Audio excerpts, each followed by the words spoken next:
Hello, this is Black Country Blokes chewing the fat. Listen. I've been hearing a lot lately about men don't talk, but in my experience, men do talk, just people aren't listening. So it's going to be me and a group of blokes discussing our struggles and victories through life. Warning, there may be some bad language, so apologies to all the moms, especially my own. Let's get going. Listen. Abin, yeah, just the Black Country Blokes chewing the fat. But everything is mental health, disability, and life in general. Here with me, Kev Dillon, and my partner in crime, Lee Catman. And today we're talking about invisible disabilities. Now, this comes from on Saturday, we went to West Midlands Safari Park. Me, my wife, my daughter, going to see Father Christmas. It's a lovely thing. And because I'm registered being blind, I've got a concession card, so my wife can get in for free. We turn up there, and a lady called Nikki, I thought I'd name her, because I believe incompetence should be named personally. And we weren't going to get in because I hadn't got my blue badge for my car. And I said, but it's out of date. Well, you need to show proof. So I have my card, my disability card, photo ID. And she said, we can't accept that. But if you have got a bill saying you've got income support or something. And I said, but this is a card saying that I'm disabled. I couldn't say if I haven't got any ID because I know there's scammers out there, as vile as that is. But I had got a photo ID. And how the woman was trying to embarrass me was terrible. And it was only when I said that I'd got links with newspapers and I had my own radio show and this podcast that then they backtracked. And I think sometimes if I'd have been there in Lee's van, disability vehicle, then it is seen to be, oh, yes, well, I can trust you almost. And we're saying about this earlier, when we're saying, like, some people are just jobs worths as well. Some people are just like, look, Bert, I need to have a look at something, but quite frankly, and if you get like my daughter upset because then she'll think we're not going to go and see Father Christmas. And if you're anything like me out there, it dampens your day then because it's like I'm chewing over that plonker who potentially ruined my day, and I can't fully relax then. What do you think? I think we've spoke about something similar before within regards to parking spaces, disabled parking spaces, and people parking in them who were not allowed. But see, I think everything you did was right. But what we've got to watch out for is that we don't get afraid to question when people are potentially doing wrong. So if let's say I did pull up into a disabled parking bay. In fact, it used to happen to me. We used to pull up in disabled parking bay.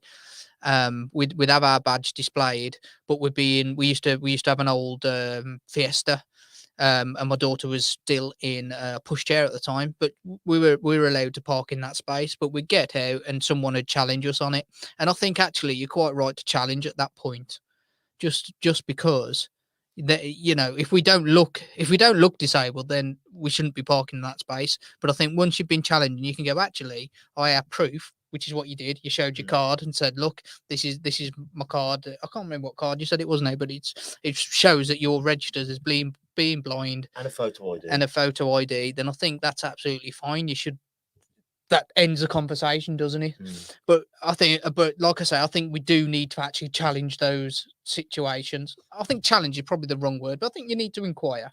As I say, if we'd have turned up with nothing, my private, just turn up going like, I haven't got anything, then you can think, all right then, because I didn't say. But when you go here, and they go, well, no, I can't accept that. You're thinking, well, why are we making such a big deal out of this? You know what I mean? It's it infuriates you. And we were just reading stats about how many invisible, not hidden because we're not denying it, invisible disabilities. And that could be from like mental illness to fibromyalgia, which I also have. I'm bloody one of the lucky ones. But we've got some stats here. Can you read some? I don't know how true the stats are, to be quite honest with you, Kev. So I'm just looking down them, but it seems to suggest that 70% of disabled people are people with hidden disabilities or invisible disabilities, and that's a lot, isn't it? That's a lot. And considering, I think, if I remember right, it is out of the UK population, it's between 20 and 21% of adults have a disability. So 70% of that then is a hidden disability. It's a large amount. And if you've got one of these invisible disabilities, we'd love to hear your your dealings with it. Because I'm high functioning. I don't have a cane, I haven't got a dog. I struggle, I fall over, but I look like an average day Joe. There's a bonus to it and a curse to it, because I am Kev Dillon, you know what I mean? I'll get through life as I always have, all my 30 odd years, 35 years of losing my eyesight. You struggle, but you get there in the end. Whereas people who have got better vision than me have a cane and they'll have an easier ride, but that's their option. And I've picked my option. So there's no right, there's no wrong. It's what you find. However, when you have got something and you go, here's my card. And I had it like we went to Butlins, and my wife and daughter on the arcade, and I'd go on the queue, and anyone's been to Butlins, especially recently, the queue's all around the bloody block. So I'll get in the queue, and I got there, and I said, I've got to go in early because, I've waited. I went, I've got a queue because I'm registered blind. I'd like to get the front, and if one of your staff could help me, it'd be great. And they go, no, you've got to wait here for your wife. And I was going, but I've queued up early. I don't know, like, my wife, she's taking the daughter to the arcade or to the toilet. I'm going to get in there to save some seats.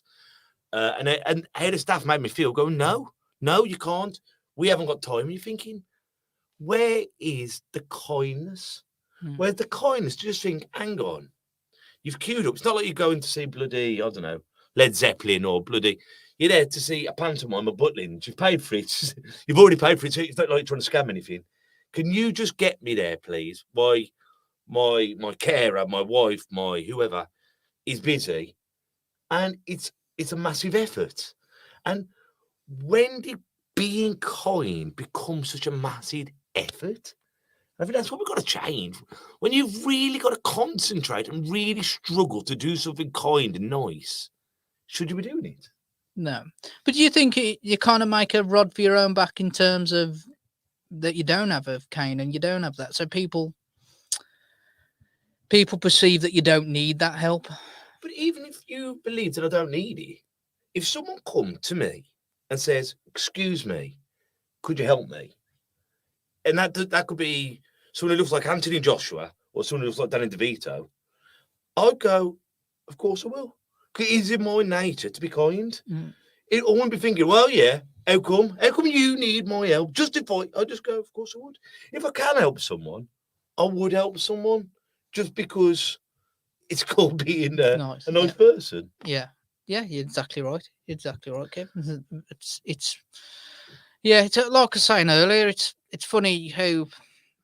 See, the reason I say I think it ought to be challenged is because of the simple fact is, if someone else needs that space and someone is parked within that disabled space, and the same goes for other situations. But if someone is parked in there and shouldn't be, then I think that needs to be challenged, because someone else will need that space more than them. It's simple as that. It's like with disabled toilets. Like sometimes you go like once a day with cloth tea bags and pegs and things, or so you don't understand why someone's going to the toilet, and you go like, "Oi, you!" And it's normally the person who doesn't need it. It's not normally a disabled person who has to go. It's normally just a busybody going, "Why are you going in there?" And you're going, "Well, you don't know." And for some people, it's very embarrassing saying, well, I've got to change my bag, or I've got to change this, or I've had an accident, or I'm wearing nappies.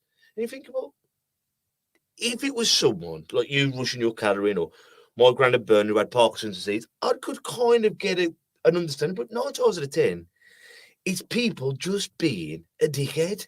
You know what I mean? I don't know. Again, like, I think in that situation, if they weren't challenged, then would they carry on doing it as well if they were the person who was using it and shouldn't be? But it's an empty toilet. I remember, but it's only empty until, imagine if someone was in that disabled toilet who didn't have the right to use it, was in there using it, but then you had a little girl like Callie who's desperate for the toilet, can only go to that toilet because the other toilets are upstairs, but they're in that toilet and don't use it. If someone challenges them once, hopefully it puts them off doing that again. But I remember when Kate was severely pregnant, we were at this dessert shop in Wolverhampton.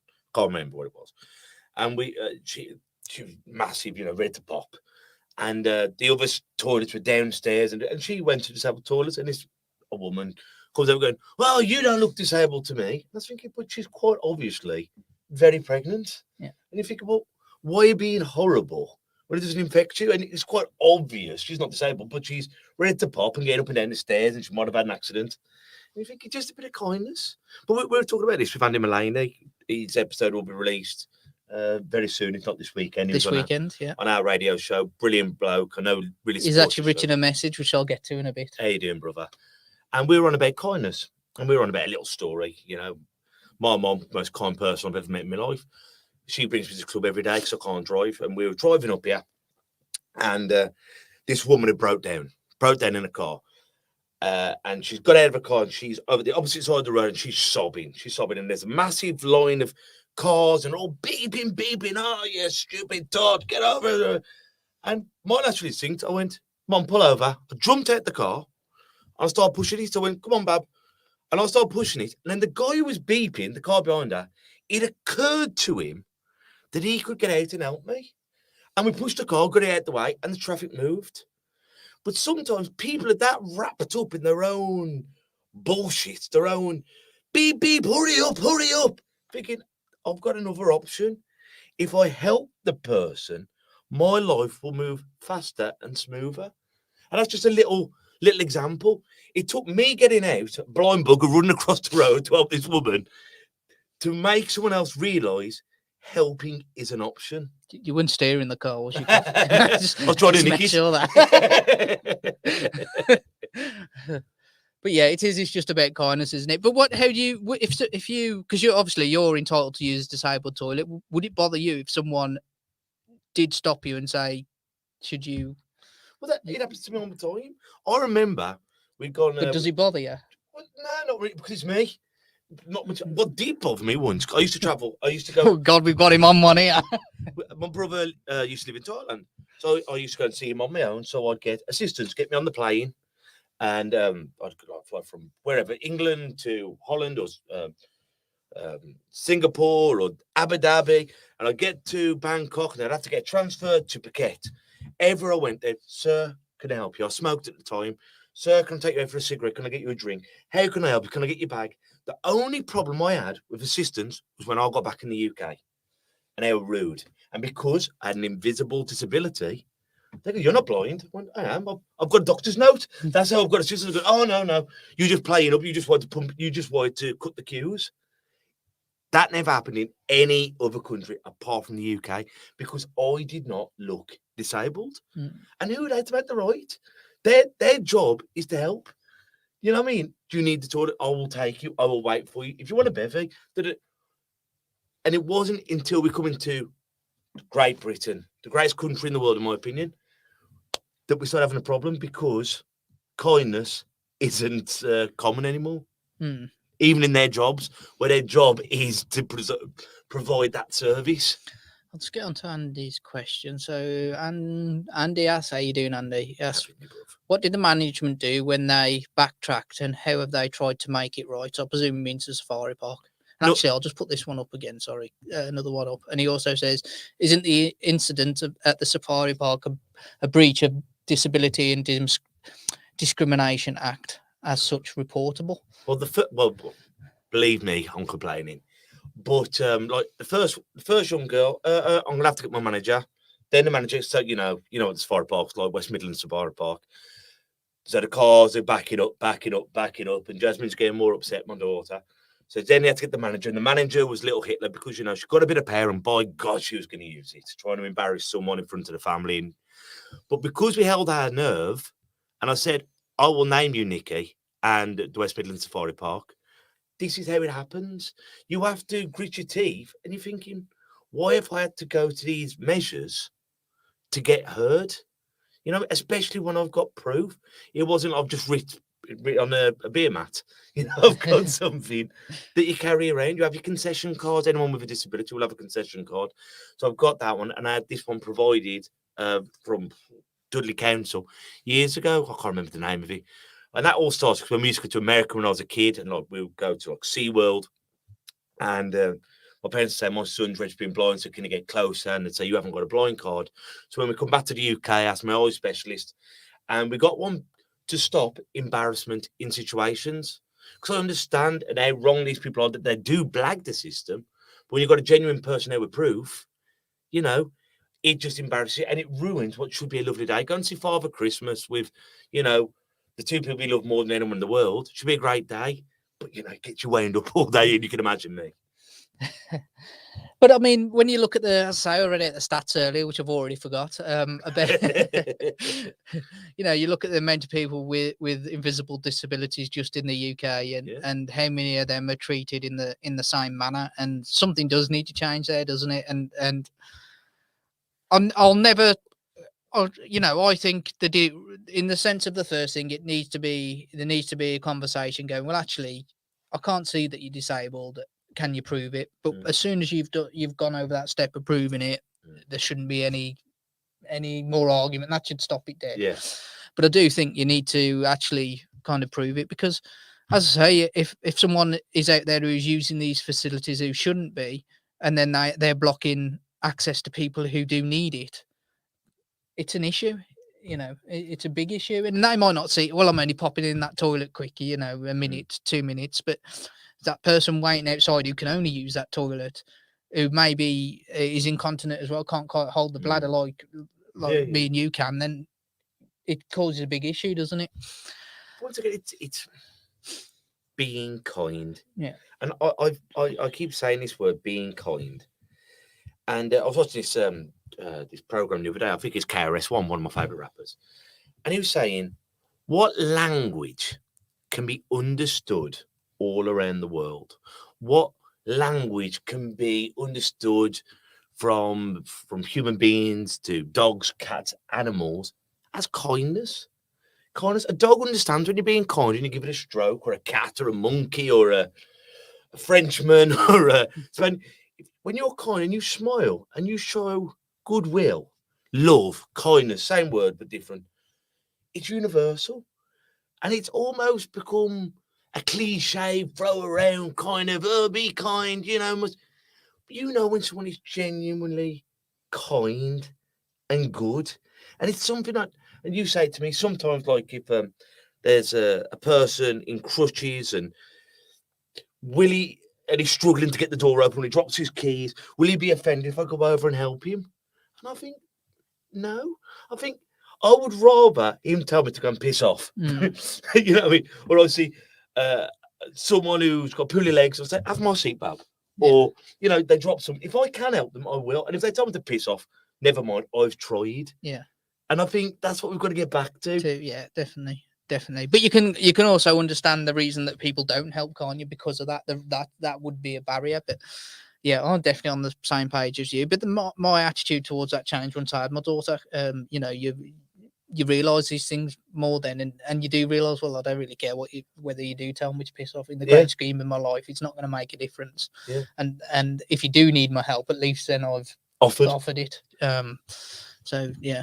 And if you think, just off the top of my head, like invisible disabilities, partially sighted, partially deaf, or deaf, Crohn's disease, dementia, you know, certain autism, Asperger's, and it's a lot of things. That I think out of those, just off the top of my head, just throwing things around, a lot of us know someone who's got that, and then we go down mental disability, you know, anxiety, depression, schizophrenia, OCD, all these, you can't see it. And sometimes you see a guy and his hood's up and he could be very, very mentally poorly. If you could, it's bloody hottest day of summer. Why is he wearing a coat and his hood? You forget that's his comfort blanket. You know what I mean? Maybe he's had to do that just to get out of the house. Yeah. And that's a form of, in my opinion, disability. But we just see it with judging eyes. You know what I mean? Or why is that man holding, you know, why is he holding his mommy's hand? He's a grown up. But that's his comfort blanket. You don't understand. And we were saying about Callum, we've said this many times. If she's there in a pub and she's screaming with joy, or you see the wheelchair and then you go, oh, I'm a bit more understanding. But our friend who's come on before and he's got a severely autistic son, if he starts kicking off in the restaurant, your natural thing is sort your bloody kid out, because you're just seeing a naughty teenager. You've yet to see, unless you're educated with it, which luckily we are through experience and being at the boxing club, where you go, that's a poorly person. They're reacting, they're frightened, or they're overwhelmed. And once again, an invisible disability. Yeah. Again, I see this kind of two ways. Like, because when I go, we don't get to go out very often. Me and my wife, just because of looking after my daughter. There's only certain people who can look after a medication, whatever else. So we don't get to go out very often. And I think to myself, even though if I was in that pub and someone was kicking off, I know it'd annoy me because you're there for a quite nice time. I'd understand it. I'd understand it's not their fault, but you're still there for a nice quiet time that you don't get to do very often.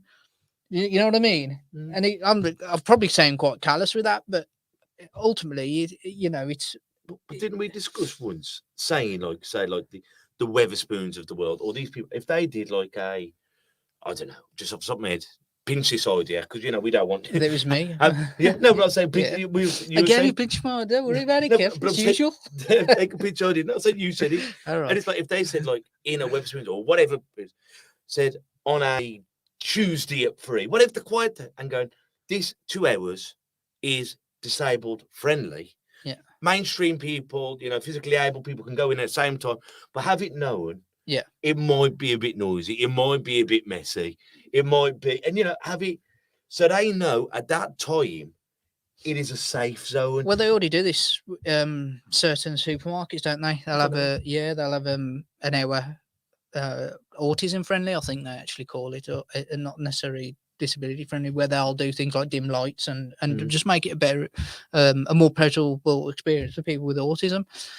And it needs to go across the board because, as I say, even with me in my situation, I know if I went out and there's a kid running around me, whether I'd understand totally that it's not under his control. It's not under the parents' control. It's not, but it wouldn't stop me getting annoyed about it. It's one of them, isn't it? Because you're there to enjoy the time as well. You everyone who goes is, aren't they? But I think if you go to like I don't know, like a kids friendly place, if kids are running around, you're more understanding because you're thinking this is kids friendly. Yeah. You know what I mean? If you're like I don't know, there's a ball pit. If you go to a soft play and have some food, you're more understanding because it's the nature of the beast. Yeah. And if that was, if you go for fine dining and someone's thrown a ball off your head, someone's having it. But you're right. And it's, I suppose as well, I often wonder whether it would be, from personal experience, is it easier that the disability is visible or isn't it? Because although you get people understand more, they don't treat you as a normal person either. Now we've spoke about this before with what happened at Metro Bank when we went in there, and basically once you told them, because obviously people didn't realise you had a disability, but once you told them, he ignored you and spoke to me, didn't he?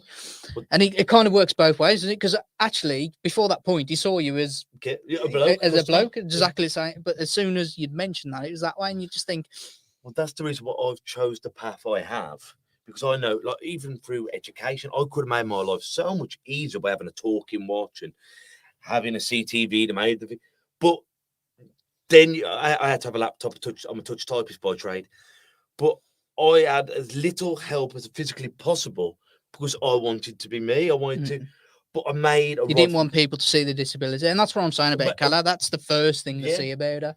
Not a little 7-year-old girl. They go, well, actually, she's disabled. That's it. And they won't even talk to her because of that fact. Yeah.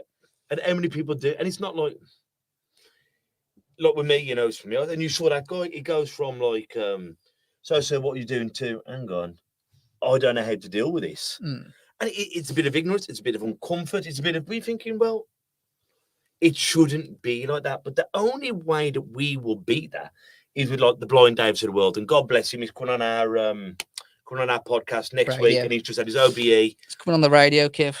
Radio.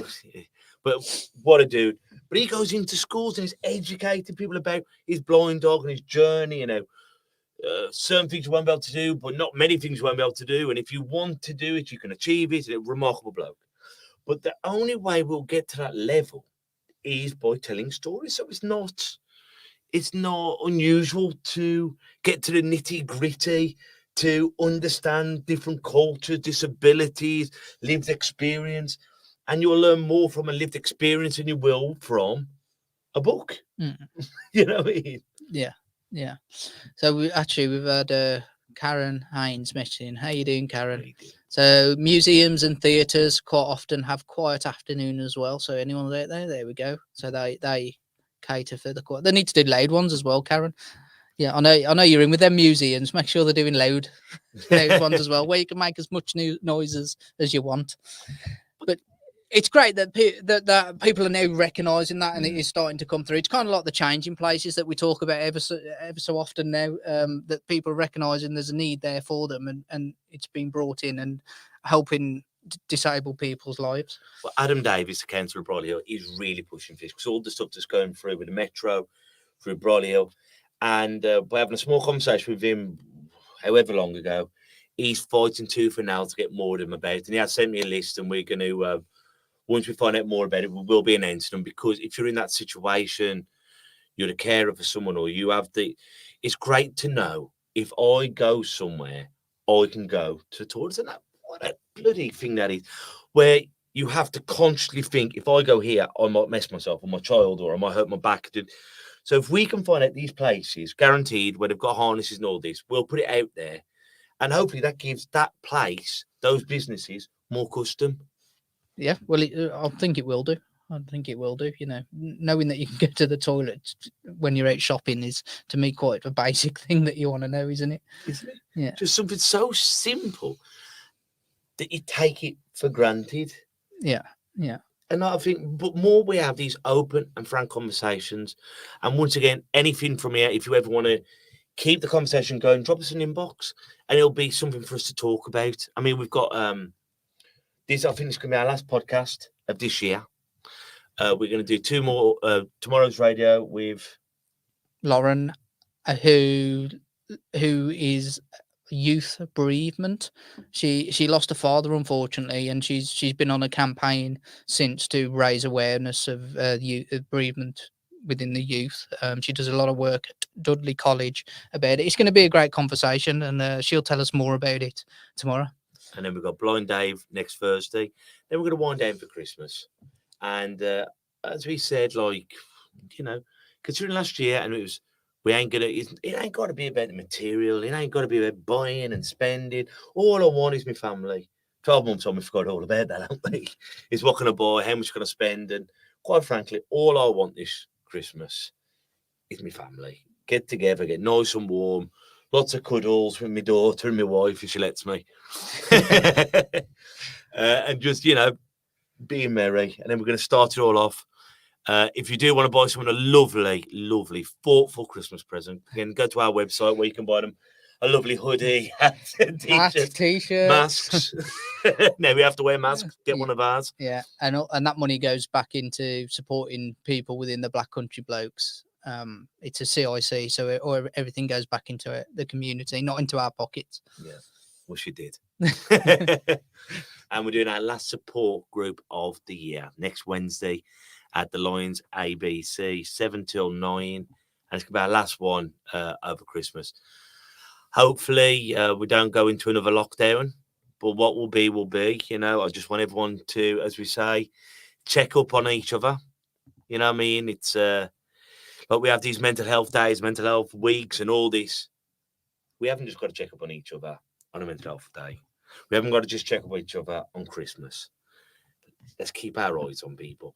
And sometimes it's the bravest buggers we've got to keep our eyes on. You know, it's them people, you ain't got to worry about Kev, he's a tough nut. And reach out, because often he moans the least, you know, suffering inside. So just drop him a message, give him a call, pop in while we still can. Just invite them around for Christmas dinner. You know, there's going to be a lot of lonely people out there, isn't there, around this time? And it brings it home that you haven't got family and friends around you around this time. Christmas is great if you've got lots of loved ones. You know what I mean? And you're feeling happy, but you know, sometimes you've got all the loved ones around you that you could ever want, and you're still lonely because, as we always say, you don't always show those who you love the most that you're suffering inside. So let's just reach out to everyone, and not everyone, just do your bit, because we can't save everybody. We can't save everyone, but one person makes all the difference. So, and I think, you know what? I ain't even going to leave with a quote today. Just reach out, be kind, because an act of an act of random kindness can make all the difference. It's kind of a quote. Kind of a quote. So have a wonderful Christmas. And as always, take care of yourselves and each other. Ta-ra. Listen. And that's a wrap for another show. But if there are any comments or messages that you would like us to read out for our next podcast, please be in touch. There are also lots of different organisations at the bottom of this page, and hopefully they can help you or someone you care about. Please share this to spread the word. Until we talk next time, ta-ra a bit. Listen.